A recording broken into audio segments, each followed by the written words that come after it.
So our last speaker for the day is Jonathan Bernstein. Now Jonathan is currently serving as the Arms and Armor Curator at the National Museum of the Marine Corps. And so we allowed him to come talk with us today. He's a friend, but he's also a former Army attack helicopter pilot.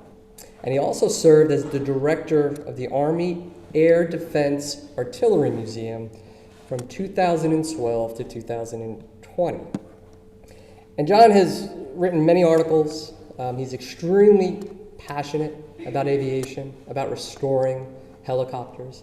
And I've had the privilege of knowing John for quite a while. And every time I talk with him, every time I engage with him, have lunch, I learn something new because of all the information that is inside his head. There's a lot. And so today, he's going to share that information and give us a very fascinating look about two very, very important artifacts. So John, thank you.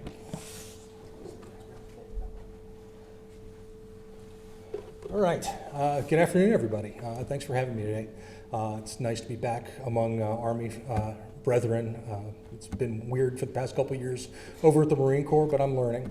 But anyway, wanted to talk to you today about two artifacts that have been really pretty amazing in my life the past year and a half. You can see both of them here as they appeared in Vietnam. The one on the left is serial number 6815140.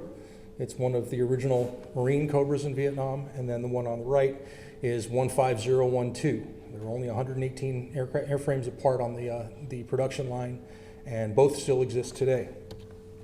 So I'm going to do a quick history of the Cobra. Cobra was sort of a unique development in Army aviation. It was developed by Bell Helicopters outside of the Army. They had an idea and ran with it and sold it to the Army as a cheaper, more effective alternative to the Army's armed aerial fire support system, which would become the AH-56 Cheyenne. It was lighter, wasn't as fast, but it was much easier to produce because it used the same powertrain as the Huey helicopter that was in production already. The Cobra was named the AH-1, or identified as the AH-1G, because in the Huey family nomenclature, the UH-1A through D were Army birds, the E was a Marine Corps bird, and the F was an Air Force bird, and this was next in the line, so it became the AH-1G. The first flight was in September of 1965, and less than 2 years later, the first combat missions were starting to be flown in Vietnam. So really, really rapid development on a pretty impressive airframe. The first unit to stand up with the Cobra was the 334th Aero Weapons Company, or originally it was the Assault Helicopter Company.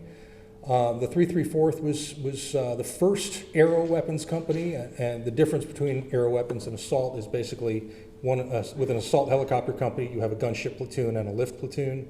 With an Aero Weapons Company, they're all gunships. So the 334th was the first to convert to the Cobra, and by mid-1968, they were a complete Cobra unit. They were also instrumental in repelling North Vietnamese and Viet Cong attacks around Bien Hoa during Tet of '68. It was their first major combat use. One of the reasons why I'm focusing on the 334th here is because 012 came into the unit in the beginning of 1969. But this started off after a phone call that I received from a friend of mine, a fellow helicopter pilot. And he said, "Are you aware that there's a G model Cobra up in New Jersey at Lakehurst?" No, I had no idea. So after a couple of calls, I found out that it was the gate guard for HMLA 773. And they were planning on scrapping it. So a couple more calls, and who's responsible for it? Well, the Navy's tracking it right now as an artifact, but they don't want it back.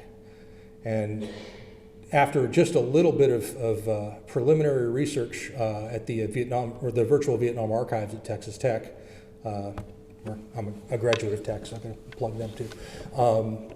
I found a number of mission reports for this particular helicopter. It flew its first combat mission over Vietnam on 15 June 1969. So got some pictures of the bird as it sat, and it, lo and behold, was an original G model. There were only 6 original Gs left. 5 of them are in the States, 1 of them is in Spain. So really, really a rare bird. In 1978, the Army recalled all of the G models from the Marines and turned them all into S models, basically took the airframe, added a tow missile system to it and a sensor package, and changed the look of the helicopter. So the fact that it's still got that pointy nose on it is really significant. So we grabbed it, and it came to the museum in June of last year. And overall, it's in really good shape, except the cockpits are gutted. So that led me to reach out to my colleague Bob Mitchell down at the Army Aviation Museum and say, hey, do you know of any sources of parts? He passed us off to Aberdeen Proving Grounds, where they had a number of Cobra airframes that were being used for weapons testing and survivability testing and things like that, that had sort of reached their expiration date. So they had roughly a dozen Cobras on the field there, and they said, yeah, sure, come on up, pull whatever parts you need. Just as long as you're a government entity, we can release anything you need to you. So great, we went up there for a full day and pulled all the parts we need. And you can see me sitting there, I'm sitting in the back seat of an AH-1S, and as I'm undoing the rear control panel there, I looked down and saw the data plate and realized I was sitting in 68-15012. Now that really doesn't, 99.9% of the people out there, that wouldn't make, nobody would know what that tail number was. I happen to have an original painting of this helicopter hanging over my desk at home. So that original artwork is at my house. So I knew this helicopter, and being a history geek, an aviator, et cetera, I just sort of flipped out a little bit and said, this helicopter needs to be preserved. And one of the guys who worked there, who was liaising with us, was like, well, you better hurry up because it's getting scrapped next week. Okay, so I made some quick calls. Matthew Godek, who's one of the curators here, worked for me when I first came over to NMMC. And he was the first person I called and said, hey, I got a really historic Cobra here for you. You need this artifact. And we started talking. Now it was, let's see, the basic history on the airframe is, it saw about 4 years worth of combat, almost 2,000 combat hours in Vietnam across 4 separate units. The markings you see it in here are its last iteration when it was serving with F Troop 4th Cavalry. And it was modified in the summer of '72 to include the new exhaust, which is commonly referred to as a toilet bowl exhaust, to deflect the exhaust gases up into the rotor system to disperse it better than just the standard exhaust because of heat-seeking surface-to-air missiles. By the spring of 1972, the man-pads threat and the man-portable air defense system threat had really become fairly significant, and so this was one of the modifications to make our helicopters more survivable. So it had that and the scoops on the sides of the aux intakes added to make it more survivable. So let's see. So anyway, getting back to its initial entry, it flew with the 334th for pretty much the longest period, almost 1,000 hours with the Playboy platoon alone. So really was incredibly busy in 3 Corps from January of '69 through pretty much the end of the year. Sorry, it's the end of September of '70. and it was with the they were the lead unit into Cambodia in April of 1970, and it was one of the first helicopters across the border.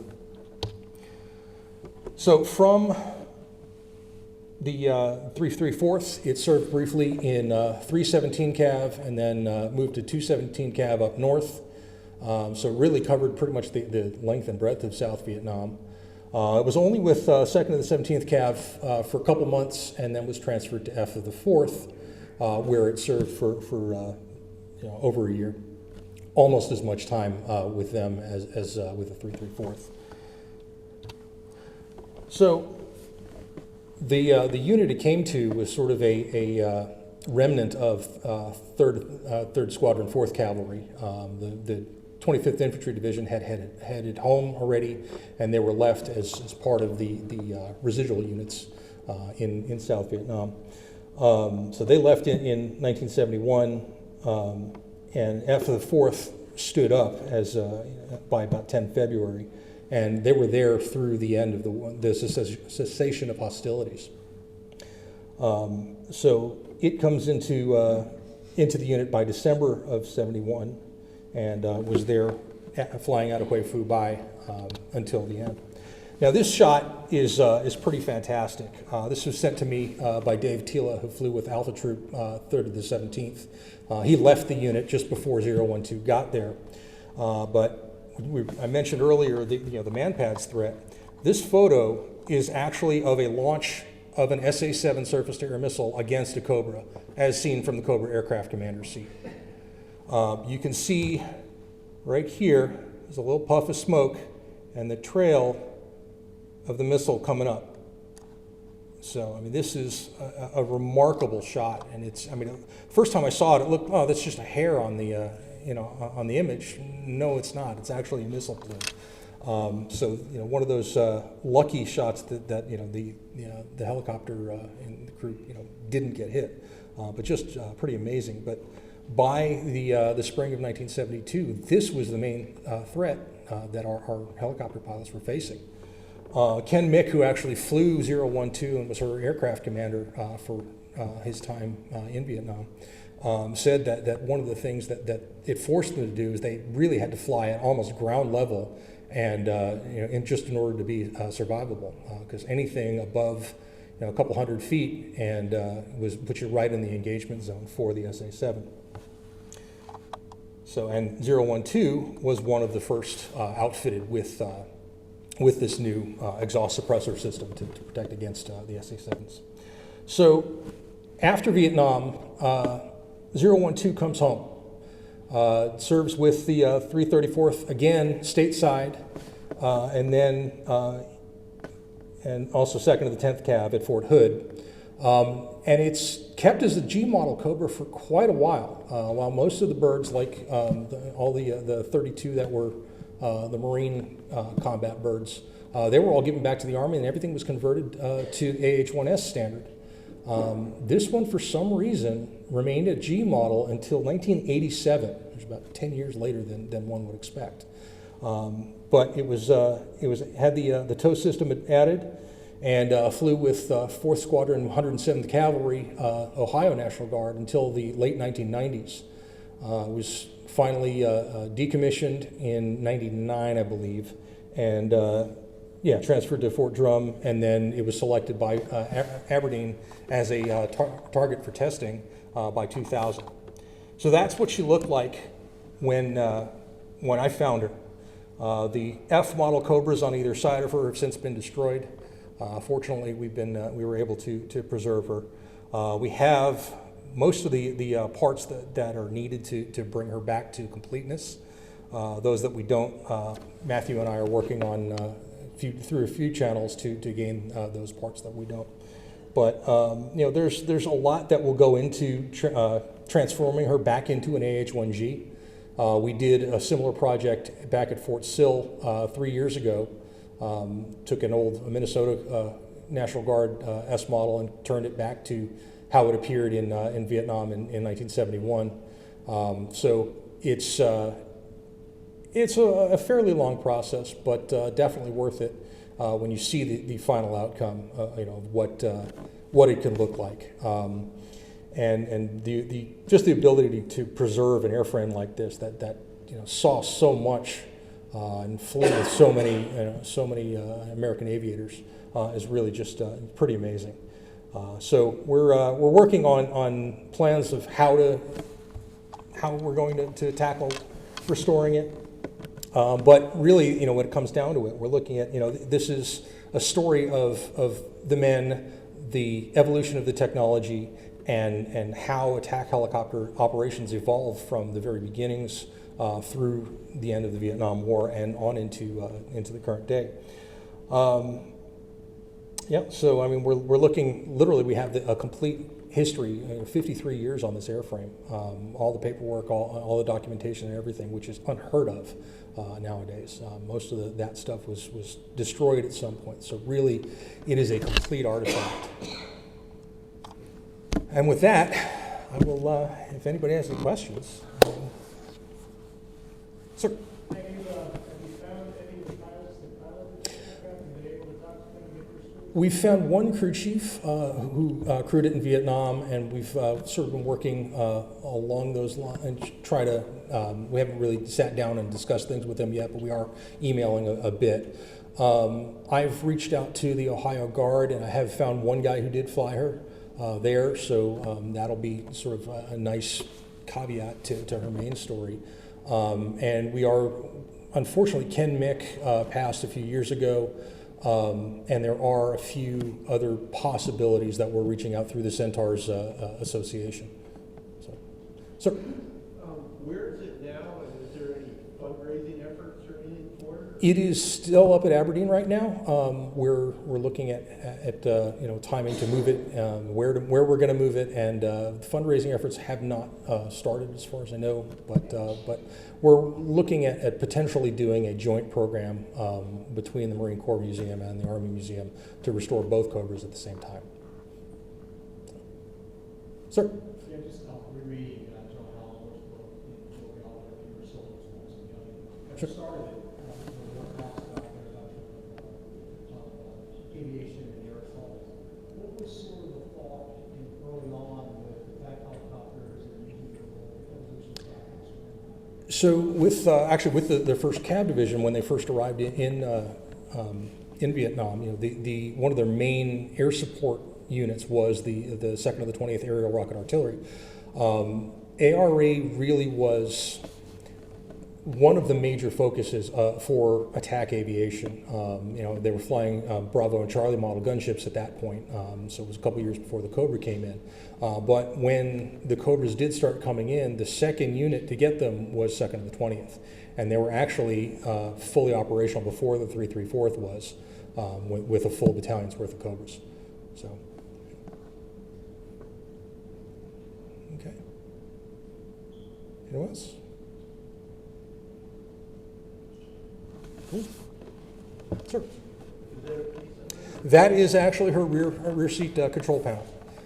When we were pulling parts for our bird, we were literally just pulling entire control panels, and I pulled this one out, set it on the pile, and then looked down and saw the data plate and realized that's got to come back.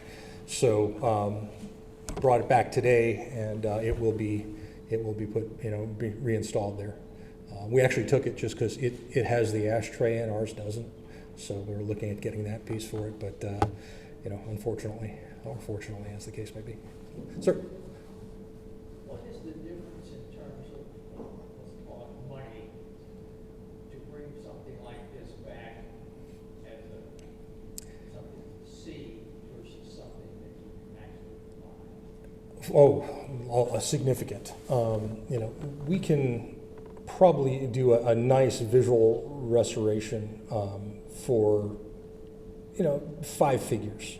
4 to 5 figures. A flying bird, you're talking 6 figures and up. So, I mean, you're talking complete rebuilds of engines and transmissions and checks on the airframe and everything. So, yeah, it would be significantly more expensive to restore it to fly. That's not the goal. So, no, it would be to restore it to static display as it appeared in Vietnam. So, okay. Sir? What's the modification on that aircraft, for the signature, from the, So basically, it's this piece right here, and all it was designed to deflect the exhaust up into the rotor system, and also these intakes here were shielded better.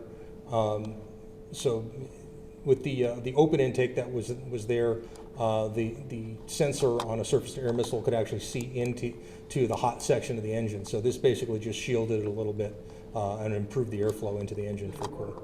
It did certainly lower the IR signature somewhat, but it was a combination of that modification and improvements in tactics that really changed the rate of loss. Okay, sir. I misunderstand you before that picture is looking through the front canopy, through the front of the canopy. Yes, sir. Did I hear you say that was a Strela coming up there? Yes, sir. Okay, my understanding of the Strela was it had to lock on your heat, and the Strela did not have the radar. Why would somebody be shooting at you?